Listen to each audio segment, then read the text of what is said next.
Life has been full of tough times with a few lucky moments. Losing my parents when I was young hurt a lot, like a pain that never goes away. But I got lucky when the elderly couple next door, the Parkers, took me in.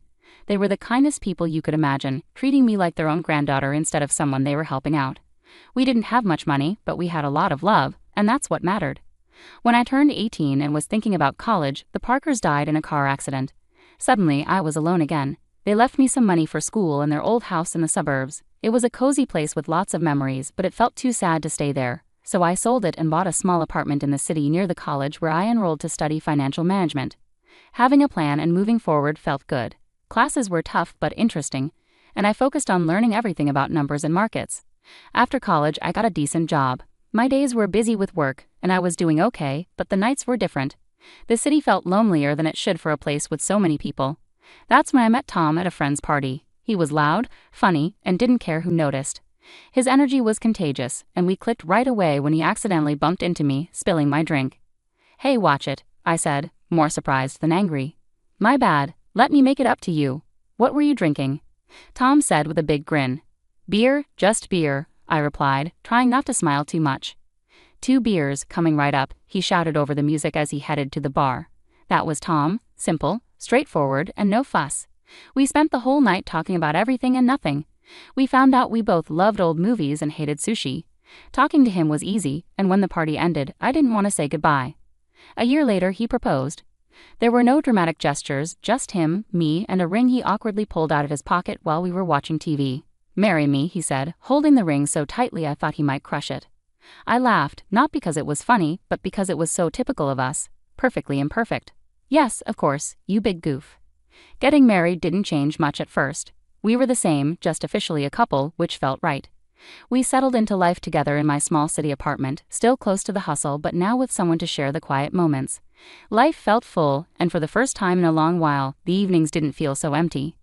Settling into married life had its comforts, but life has a way of throwing curveballs. Tom's parents, Mr. and Mrs. Dawson, were wonderful. They lived in a cozy suburban home and welcomed me with open arms from the start. I could see where Tom got his easygoing nature. Their warmth was a balm for my heart, which still ached from losing my own family. "I'm so happy you're part of our family now," Mrs. Dawson would often say, squeezing my hand with such kindness that it warmed and overwhelmed me at the same time. "Thank you. I really appreciate how welcoming you've been," I replied, feeling genuinely grateful. Visiting them became our weekend tradition. Those days were filled with backyard barbecues and long conversations over cups of hot coffee. Life felt good, simple, and sincere. But then things changed. Tom was called away on a long business trip, a whole year out of state. It was a great opportunity for his career, but the timing couldn't have been worse. Just as he left, Mr. and Mrs. Dawson's health declined rapidly. It happened so quickly that Mrs. Dawson, bless her heart, sounded frantic with worry when she called.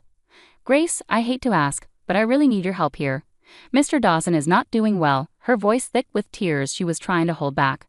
Without a moment's hesitation, I packed a bag and went to the suburbs.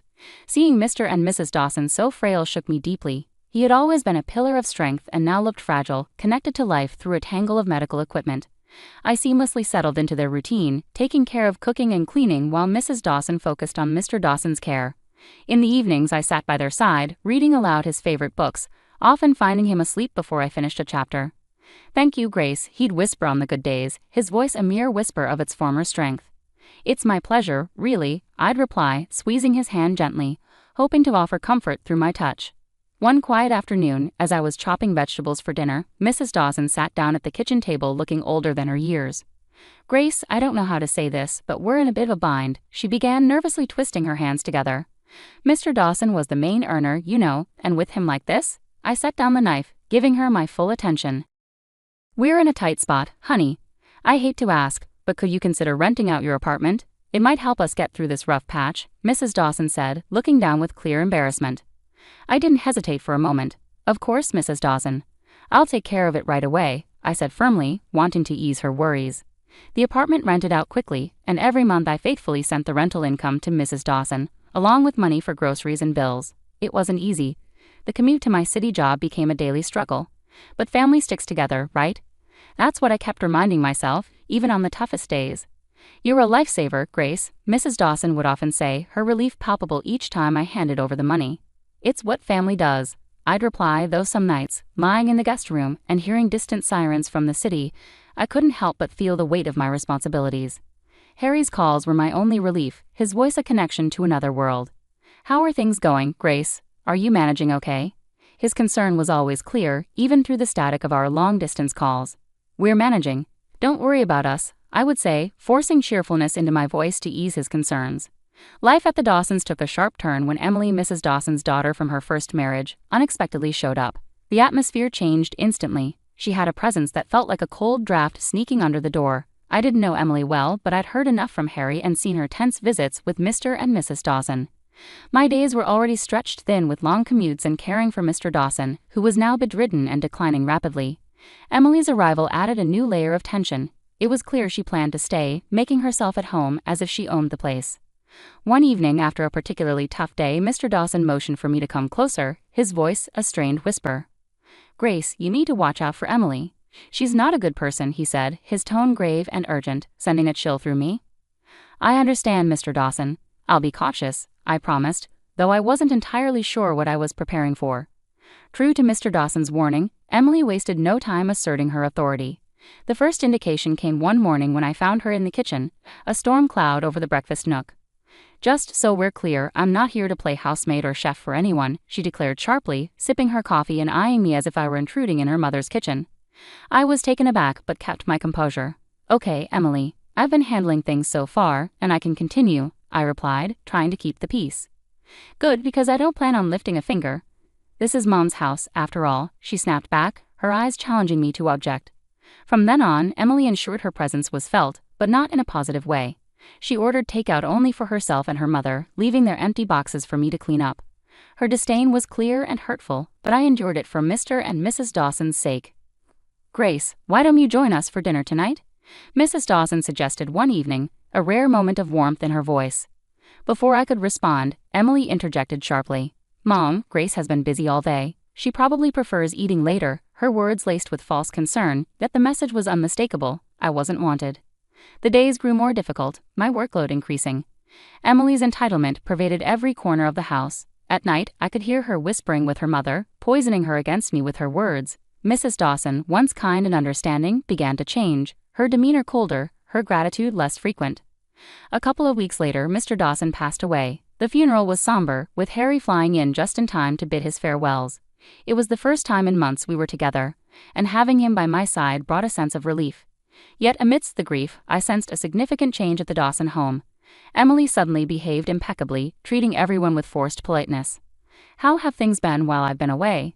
Harry asked quietly during a brief moment alone after the service. "Fine. Everything's been fine," I lied, forcing a smile. I didn't want to burden him further. His own grief was already too much to bear. "Are you sure? You look exhausted," he pressed, concern etching his brow. "It's just been busy, helping out around here," I reassured him, avoiding his gaze. It wasn't the right time to delve into the brewing turmoil beneath the surface. Once Harry departed, Emily dropped her facade. The guise of a caring sister vanished, replaced by the familiar sneer and dismissive attitude. The atmosphere in the house shifted drastically. Perhaps consumed by her own grief, Mrs. Dawson grew distant and cold toward me. Orders replaced conversations, and I began to feel more like an intruder than a member of the family. Emily took control of the household as if she were the lady of the manor, showing little regard for anyone's feelings but her own. She started barging into my room without knocking, rifling through my belongings as though searching for hidden treasure. One afternoon, while seeking solace in the garden, I stumbled upon a box hidden among the shrubs. Curious, I opened it only to discover my watches, jewelry, and even some of my underwear inside. My heart sank. Nearby, I found several of my dresses tossed carelessly over a bush. Anger surged through me. Clutching the box tightly, I stormed back inside, finding Emily lounging in the living room as if she owned the place. "What on earth, Emily?" I demanded, my voice trembling with fury. "You can't just throw my things out like this." Emily laughed coldly, the sound echoing mockingly in the room. "You live here? Please. You're just a guest, and not a welcome one at that. You should be out in the garden or better yet, on the street. You're nothing but a freeloader anyway." Her words cut deep, like salt in a wound. I couldn't believe the venom in her voice. Shaking, I turned to Mrs. Dawson, who had just entered the room. "Mrs. Dawson, please tell her she can't treat me like this. This is supposed to be my home too," I pleaded, my voice cracking with emotion. Mrs. Dawson, once gentle and kind, now looked through me as if I were transparent. This is Emily's house now. She's right, Grace. Maybe it's time you found somewhere else to live, she said coldly. Her words hit me hard. Standing there with the box in my hands, my heart shattered. The home I had grown to love, the family I believed in, crumbled around me in that moment. Despite everything, I stayed because of a promise I made to Mr. Dawson on his deathbed, to care for his wife and prevent Emily from dominating her. But day by day, Mrs. Dawson seemed to adopt Emily's harsh demeanor. Her words turned cutting, her gaze icy. "You're just idling away here, aren't you?" Mrs. Dawson snapped one evening as I cleaned up after dinner, her voice dripping with disdain. "I'm doing my best to keep things in order," I replied, trying to stay composed despite the pain her words caused. "Your best?" I could hardly tell. "It seems like you're just mooching off us," she scoffed, turning away without another word. Her words wounded me deeply. I was far from a freeloader. I had rented out my apartment and faithfully handed over almost all the income to Mrs. Dawson. On top of that, I took care of most household tasks while Emily contributed nothing but criticism. Emily, living off her mother's pension, showed no gratitude. "Really, what does my brother even see in you?" Emily taunted nightly, her voice carrying through the thin walls. Each time I bit back my anger and frustration, clinging to the promise I made. But the house grew suffocating, filled with hostility like a minefield. One evening, returning early from work, my world turned upside down. I walked in on Emily and Mrs. Dawson in a heated discussion in the living room, unaware of my presence. "We need to convince her to sell that apartment of hers. You know how much we could use that money," Emily said greedily and calculatingly. "Yes, but how do we persuade her? Grace isn't naive. She won't just hand it over," Mrs. Dawson replied, frustration and greed evident in her voice. "Leave it to me, Mom. I'll charm her into it. Once she signs it away, we can finally live the way we deserve." Emily's words cut through the air like a snake's hiss. Hearing them scheme to take away my only financial security was a brutal dose of reality. Fear gripped me. I couldn't stay any longer. Heart pounding, I slipped away to my room unnoticed. They were plotting to strip me of everything. The decision was clear in that moment. There was no way I could stay after hearing their plans. Quickly gathering my essentials, hands trembling, every second in that house felt like a countdown to disaster. I didn't bother with goodbyes. They didn't deserve them. Sneaking out the back door, I called a taxi to take me to the station. Sitting on the train to Harry's, doubts gnawed at me. Would he understand? Would he take their side? The uncertainty weighed heavily, but the fear of staying was more daunting. I stared out the window, the landscape blurring by, a mix of fear and determination settling in my chest. When I arrived at Harry's doorstep, his reaction was a blend of shock, relief, and curiosity. His eyes widened as he opened the door to find me standing there with my bag, looking as frazzled as I felt. "Grace, what's going on? Are you okay?" he asked, stepping aside to let me in. I hesitated, taking in the familiar and comforting sight of his temporary home. "No, Harry, everything's not okay. Not at all," I replied, my voice catching. He guided me to the couch, concern etched on his face. "Tell me what happened, babe. I'm here for you," he urged gently. I poured out everything to Harry, starting from Emily's return and the deteriorating situation at home, to the financial pressures and the final betrayal. Their scheme to make me sell my apartment. I hadn't wanted to burden him while he was away working. As I spoke, Harry's expression darkened with each detail. By the time I finished, his fists were clenched, his jaw tight with anger. "Why didn't you tell me about any of this sooner?" he asked, his voice a mix of fury and concern. "I didn't want to cause you more stress. I thought I could handle it," I confessed, feeling foolish now. "Grace, damn it, you shouldn't have had to handle any of this alone," he exploded, rising to pace the room. "I can't believe my mom and Emily would treat you like this." He stopped abruptly and faced me, his eyes blazing with determination. "I won't let anyone treat my wife that way. No way," he declared firmly, pulling out his phone. I watched, heart pounding, as Harry dialed his mother. The phone barely rang twice before she answered. I couldn't hear her side of the conversation, but the tension in Harry's posture spoke volumes. "Mom, this has to stop. I know everything now, and I won't stand for it. If Emily doesn't leave and if you don't start treating Grace with respect, we won't be able to support you anymore. No more financial help, nothing." Harry's voice was firm, leaving no room for negotiation. There was a terse exchange, followed by silence. Harry's grip tightened around the phone. "Fine. If that's your decision, then you've made mine," he said finally, hanging up. He turned to me, his expression softening. "Looks like it's just us now, babe." "That's all we need," he said, coming over to embrace me. I leaned into him, finding solace in his arms amid the storm of emotions. "Just us," I whispered, feeling the truth of his words. Now on our own, it felt right. Harry and I stayed up late into the night, planning our future without the burden of supporting his mother and Emily. We discussed practical matters like my remote work and our financial strategies, laying the groundwork for a new chapter together, just the two of us. Whatever happens, we're in this together. You and me against the world, right? Harry said with a determined smile. Absolutely, I replied, feeling reassured with him beside me. Against the world. The next few days were incredibly busy. I arranged to work from home with my job, which they agreed to. Harry helped me move my things out of storage and set up a home office in his living room corner. It wasn't perfect, but it was ours, and it felt peaceful. A week passed, and just when things seemed calm, I received a startling call that felt like a blast from the past. It was Mrs. Dawson, her voice now a mix of desperation and boldness. Grace, why haven't I received the money for this month? You know we really need it, she demanded straight away. I was speechless for a moment, shocked by her audacity. After everything, you still expect me to keep supporting you? I asked, more amazed than angry. In the background, Emily's voice came through, angry and sharp. She's just ungrateful. Make her send the money. Taking a deep breath to calm myself, I remembered their hurtful words that had cut deep. Mrs. Dawson, Emily called me a heartless beggar. I can't send money to people who treat me so badly. I'm done. There was silence on the other end, and I imagined Mrs. Dawson's stunned expression. But we're family, she finally said, her voice a mix of anger and pleading. No, family doesn't treat each other like this. Goodbye, Mrs. Dawson, I said firmly, hanging up before she could reply. The call shook me, but Harry was there, supportive as ever. You did the right thing, Grace. It's time they learned to stand on their own, he said, putting his arm around me for comfort. Not long after we settled back into our hometown, another surprise came our way. I found out I was pregnant. It was unexpected but brought us immense joy, and suddenly, the future looked bright with possibilities. We decided it was time to sell my apartment and buy a small house in the suburbs, close to a good school for our child. As we planned our move, another call came from Mrs. Dawson. This time her tone was different, desperate, and almost pitiful. Grace, I've made a mistake. Emily made me sell the house, took the money, and left me with nothing. Could I come and live with you and Harry? Her voice trembled with pleading. Her request stunned me. After everything that had happened, this was a test of my determination. Mrs. Dawson, you chose this path when you sided with Emily against us. There were other choices you could have made, I replied firmly, though my emotions were in turmoil.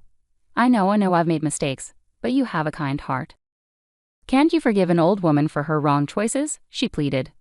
I sighed deeply, feeling a twinge of sympathy, but also holding firm to the consequences of her choices.